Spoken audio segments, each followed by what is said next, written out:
Sirdaryo viloyatida ichimlik suvi ta'minotini yaxshilash, oqova suv tarmoqlarini rekonstruksiya qilish bo'yicha keng ko'lamli ishlar olib borilmoqda. Shu bilan birga o'z umrini o'tab bo'lgan suv quvurlari yangilariga almashtirilyapti. Jumladan Guliston shahrining ayrim mahallalarida eskirgan suv quvurlarini yangilashga ajratilgan 36 milliard so'mlik loyiha doirasida 67 kilometr ichimlik suv quvurlari almashtiriladi. Loyihani tez va sifatli bajarish uchun suvchilar yangi usulda quvurlarni yotqizish ishlarini amalga oshirmoqdalar. Buning uchun yangi texnikalar xarid qilindi. Masalan, Ulug' yo'l mahalla fuqarolar yig'ini hududida ushbu yangi usul qo'llanildi va natijada yaqinda yotqizilgan asfalt saqlab qolindi.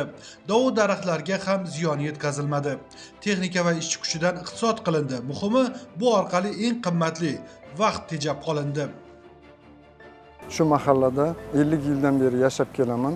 Shu mahalladagi loy tosh ko'chalarimizda asfaltga, o'pin byudjetga qo'yib turib, asfaltda yutdik. Undan tashqari 100 milliardlik dastur orqali asfaltlashtirildi. O'sha ko'chalarimizda hozirgi kunda zamonaviy qilib 25-fevral kuni prezidentimiz tashabbuslari, viloyatimiz hokimi aytgan so'zlari bilan Sirdaryo viloyatini 24 soat ichimlik suvi bilan ta'minlaymiz degani aytganlarini eshitdik, lekin biz o'zimiz hozir amalda shuni ko'rib turibmiz. Ushbu texnologiya burg'ulash texnologiyasi bo'lib turib, men bu texnologiyani birinchi marta ko'rib turib hayron bo'ldim. Bu burg'ulash texnologiyasi kerak me'yorida, chuqurligida burg'ulab turib, yo'llarimizga, ko'chalarimizga biron bitta joyga shikast yetkazmasdan burg'ulab o'tdi.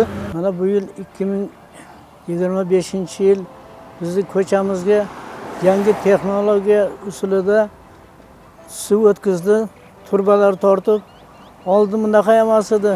Butun yerlarda anaqa asfaltlarni buzib, kovlab, dabdala qilib, yana 2 marta, 3 marta ish bo'lib ketardi. Hozir mana muhtaram prezidentimizga rahmat. Mana ko'chalarda obod bo'ldi, asfalt bo'ldi. Yangi texnologiya bo'yicha mana suv o'tyapti.